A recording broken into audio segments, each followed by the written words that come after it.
Madame et Monsieur, je suis Chiara Beccattini. Je voudrais remercier d'abord Monsieur Dalla Nebbia qui m'a donné cette présentation. Vraiment, je suis très honorée, très émue.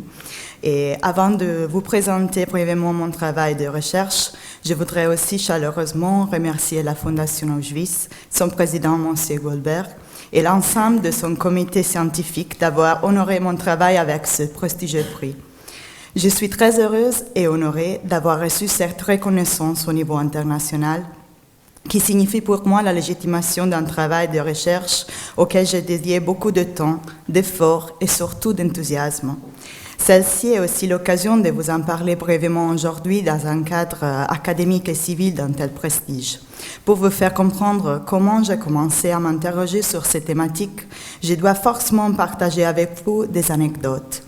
Le premier est lié à l'histoire de mon enfance. J'ai été toujours fascinée par l'histoire de lieux, depuis que ma grand-mère, quand j'étais petite, me parlait du période de guerre qu'elle avait vécue en Toscane. La tranquillité et la beauté des bois et des collines où nous avions l'habitude de nous promener cachaient pour moi aussi les terribles histoires de l'occupation nazie, des massacres de civils de Civitella et San Pancrazio. Cette sensation m'aurait accompagnée plusieurs fois dans ma recherche de doctorat en visitant ce lieu, surtout à Nassweiler-Suthof, où la beauté étonnante du paysage des Vosges entre en collision avec la terrible histoire du camp qui avait été installé par les nazis à partir de 1943. Boris Pahor, dans son livre très célèbre Necropolis, décrit exactement cette sensation de dépaysement en visitant après beaucoup d'années les sols du camp où en 1960 avait été inauguré le mémorial de la déportation du Struthof.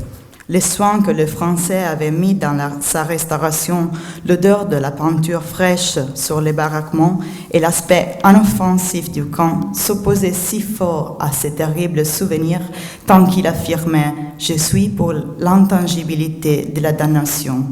Pendant mes études en philosophie à l'université de Padoue, j'étais tombée sur une lecture très intéressante qui a contribué à diriger mes études futures vers l'histoire. Il s'agissait d'un essai de Jean-Luc Nancy qui parlait de la difficulté, ou même de l'impossibilité, de représenter la Shoah. C'est sur cette problématique que j'ai écrit la thèse de mon master, en croisant les réflexions d'Adorno sur les limites de l'art après Auschwitz, et quand même sur sa responsabilité de dire, de reprendre la parole en face à ces silences dramatiquement imposés. Dans ce travail de thèse, j'avais analysé les implications de ces réflexions dans l'art, la littérature, le cinéma, et j'avais commencé à aborder aussi les sujets de lieux de mémoire. Ces derniers me semblaient particulièrement intéressants parce qu'ils résumaient toutes les questions plus cruciales que j'avais abordées et des autres bien plus importantes. Comment représenter dans les paysages d'aujourd'hui ces passés?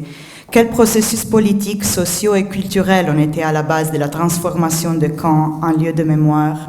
Quel langage esthétique et architectural avait été finalement utilisé pour ériger en ces lieux monuments et mémoriaux? Ces 4 cas d'études ont été choisis selon différentes motivations. Si d'un côté, ils ont eu un rôle central dans le réseau de réportation créé par les nazis, de l'autre, ils ont obtenu un écho relatif par rapport aux autres lieux de mémoire européennes plus connus. De plus, la diversité de leur situation territoriale et de leur histoire m'a permis d'examiner aussi leurs particularités. Les camps de Drancy, un des cas d'études que j'ai analysé, est situé dans la campagne de Modena, près de Carpi, en Emilia-Romagna, en Italie. Celui de Drancy est plongé dans la banlieue nord de Paris. Le Struthof se camoufle dans la forêt vosgienne à 60 km de Strasbourg et la Risiera di San Sabba est située dans le quartier Servola de Trieste. Ce qui rapproche ce camp est principalement le fait d'avoir eu un rôle dans les complexes systèmes concentrationnaires nazis et aussi avec l'aide des collaborationnistes français et italiens dans les respectifs contextes nationaux. Lieu de construction identitaire, hommage aux morts, tombe consolatrice pour les vivants, œuvres monumentales qui font désormais partie de l'histoire de l'architecture, milieu de diffusion de l'histoire, attraction touristique parmi les autres.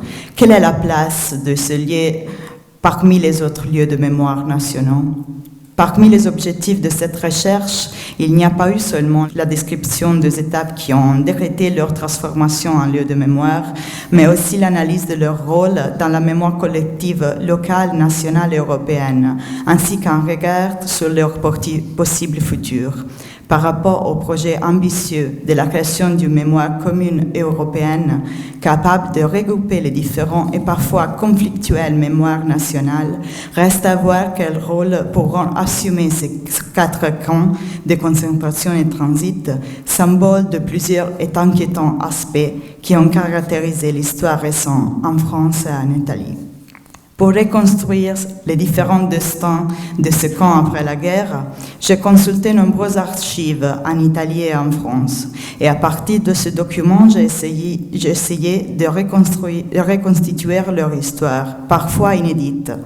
J'ai aussi interviewé plusieurs historiens qui se sont particulièrement intéressés à l'étude de ces camps, comme Annette Wiewiórka, Robert Stigman, qui ont aussi participé activement à la transformation de ce camp en lieu de mémoire, comme Enzo Collotti, il s'agit d'un historien italien qui avait participé au procès contre les criminels nazis de la Rizière en 1976.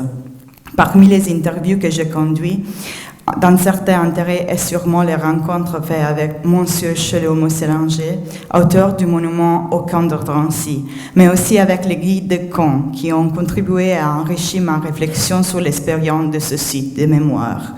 Finalement, je remercie toutes les personnes que j'ai rencontrées pendant ces années dédiées à ce travail, sans laquelle je n'aurais pas pu écrire ces pages. En particulier, j'ai mes directeurs de thèse, Simon Levi-Sulla, Marianne Matar-Bonucci, Roberto Spazzali, directeur de l'Institut historique de Trieste, Lucia Armentano, archiviste de l'Archive historique de Carpi, Robert Stigman, Goraz Baez, Tristano Matta, Dunia Nanut, Roberto Maestro, Giovanni Gurisatti, mon copain, mes parents qui sont ici, mes collègues et les archivistes.